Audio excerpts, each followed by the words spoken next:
¿Qué pasa, YouTube? Elmas here, have for you guys today an exhibition match between me and my very good friend, the Great Bulbasaurus, aka the coach of the BlackThorn Bulbas. Now, if you guys may have missed my team analysis for this battle, a link to that will be down in the description. The reason why this is post-com is because me and Pedro were really busy.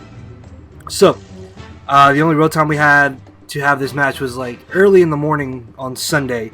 So, yeah, I kind of didn't want to live record that. Hopefully you guys don't mind the post-com. Actually, in the comment section below, let me know if you guys do like post-com better, or do you like live commentary better? Or do you maybe think I could mix it up? Maybe do live, then one post-com, and just, I don't know, let me know in the comment section below what you guys think about that. And if you do enjoy the video, then make sure to leave a like. So if you guys watch the team analysis, then you know going into this match just exactly what I do have planned for Pedro's team. So he's going to be leading off with a Gramble, as I'm going to be leading off with my Cresselia. I thought he would be leading off with Meloetta, and as long as it didn't have Relic Song, I knew Cresselia would be a perfect lead. But because he lit off a Gramble, what I'm going to do is actually go straight for the Psychic, because this means he won't be able to switch into my Adamant Choice Band and Medicham's Zen Headbutt anymore, which means I will be able to easily 2-hit KO him, which is going to come in really handy for me later in this match, as he's going to decide to switch on now into his Meloetta, thinking I would just go for another Psychic. But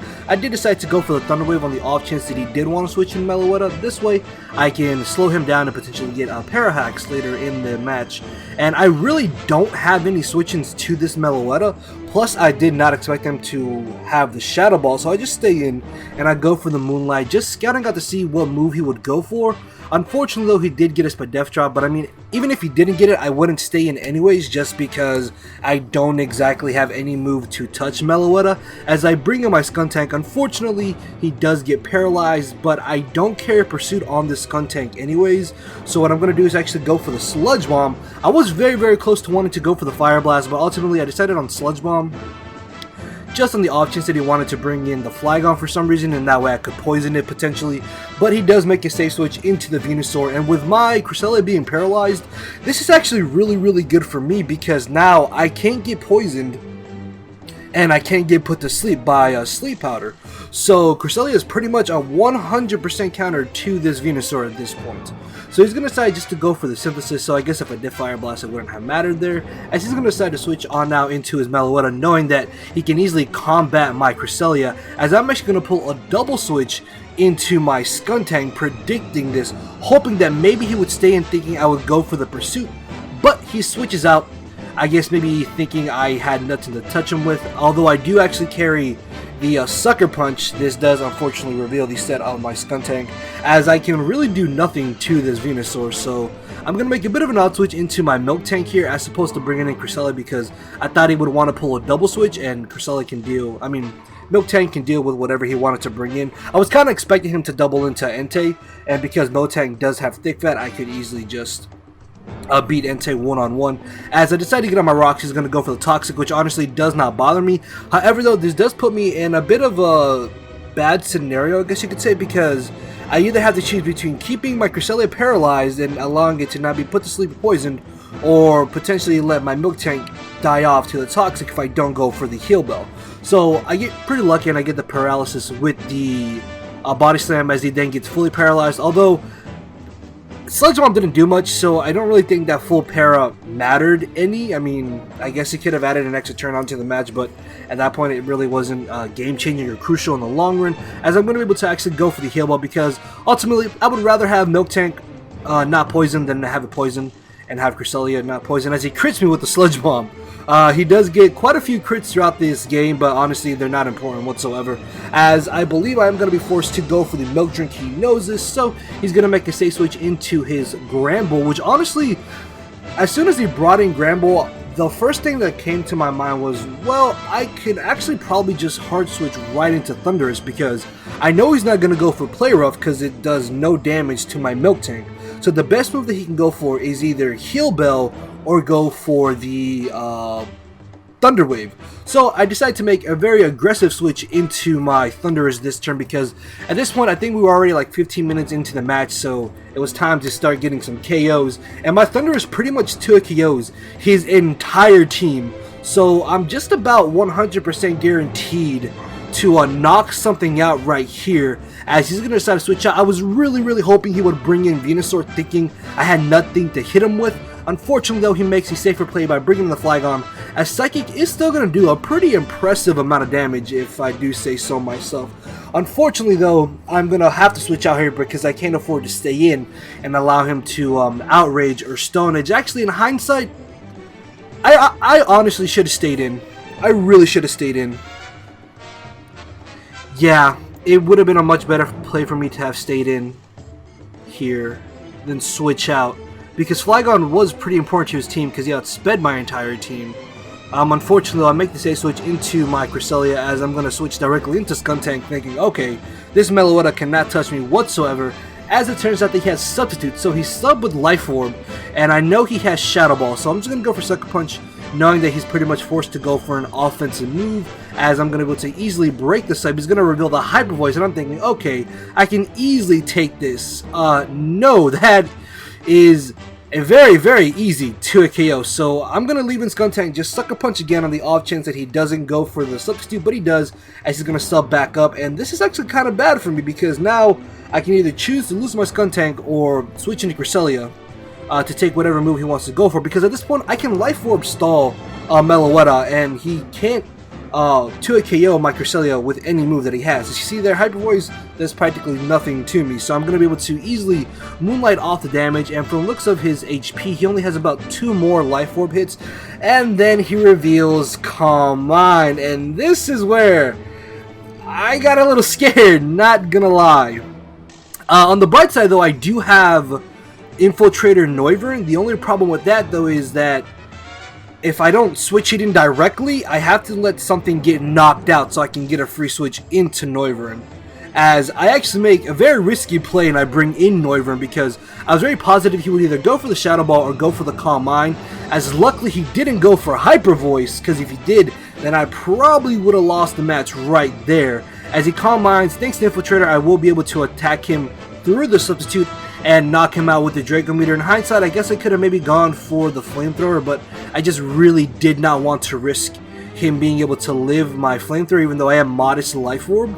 He was at +2 Spadef, and Meloetta does have a very huge special defensive stat. As he brings back in the Flygon, Noivern is basically my win condition in this match, and so is Medicham, so I really can't afford to leave it in. So I decided to switch directly into my Skuntank. In hindsight, I should have brought in Cresselia, because you're going to see just why Skuntank would have been so handy for me later in this match. As he does just go for the safe U-turn, he's going to decide to bring in the Venusaur. And at this point, the thought in my head was I should probably just fodder off Skuntank, because I really don't need it at this point. And as I said, that was very foolish thinking of me, as you'll see later.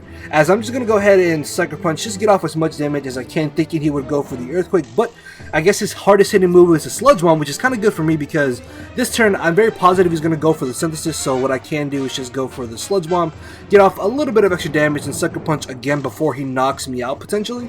So Sludge Bomb actually does a pretty impressive amount of damage, which means this Venusaur is most likely physically defensive and specially defensive, as I just go for the Sucker Punch, hoping that I would be able to live the second Sludge Bomb. Unfortunately though, I think he hits a higher damage roll, so he's going to be able to knock me. Oh no, he gets a crit!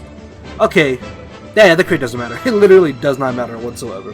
So I'm going to bring in Medicham, and at this point I'm pretty much guaranteed to Oko something on his team, or to KO the Gramble, as he decides just to fodder off his Venusaur. I'm perfectly fine with that, because that's one less thing for me to worry about, as he decides to bring in the Gramble. Unfortunately though, even though I am Adamant Choice Banded after the Intimidate, Zen Headbutt only does about 45% minimum, if I'm not mistaken. So I'm going to be forced to switch out as I bring in my Miltank. He's actually going to double switch into his Entei, and I found this to be a little bit odd, because I mean Miltank can beat Entei one-on-one, so it really doesn't matter what he has for me. So I'm just gonna stay in thinking, okay, well, this really is not a big deal for me at all. As he decides to go for the Sacred Fire, he gets a crit and gets the burn. Not really upset about either, because as you saw there, the crit did nothing and the burn doesn't really hurt me, because I mean I have Heal Bell. So I'm going to Body Slam, hoping to maybe get a Paralysis. Don't get it, but it's fine, as he switches up moves and goes for the Stone Edge. Not really too sure why he did that. At this point, I was very positive that he was just going to stay in and fodder off his Entei, so what I'm going to do is just get rid of the burn and just knock out this Entei, because at this point I'm thinking, okay, I can pretty much win this match really easily. There's like nothing he can do to me. Excadrill's not a problem. This Entei's not a problem. Whatever he has left literally does not cause me any issues, as he's very adamant in just leaving in Entei. And it finally dawned on me when he went for Sandstorm what he was doing. And this is where things kind of get very, very bad for us. Because I did not at all see this coming, as I heal bell there just wanted to waste the extra turn of Sandstorm, I guess, I don't really know. And he can now bring in his Excadrill.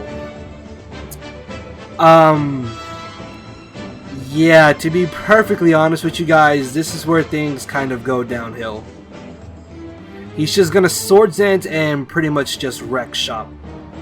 My only real hope was to stall out Sandstorm long enough to where I could still keep my Noivern and keep my Cresselia to still be able to win this battle. Unfortunately though, there goes Medicham, here goes Noivern, and I'm just down to Cresselia, which X-Scissor is an easy 2 KO, and Ice Beam does nothing to Excadrill. So that is going to be Pedro's victory with the very innovative Sandstorm Entei to Excadrill. That was something I was not prepared for. Not gonna lie, kind of foolish on my part. If I had brought Cursed Milk Tank, I might have actually won, because I could have just set up on the Entei, or if I did get the paralysis with Body Slam on Excadrill when he went for Swords Dance, then I definitely would have won. So I had about a 30% chance to still win the match, but in the end, it was still a fun game. Hopefully you guys did enjoy this.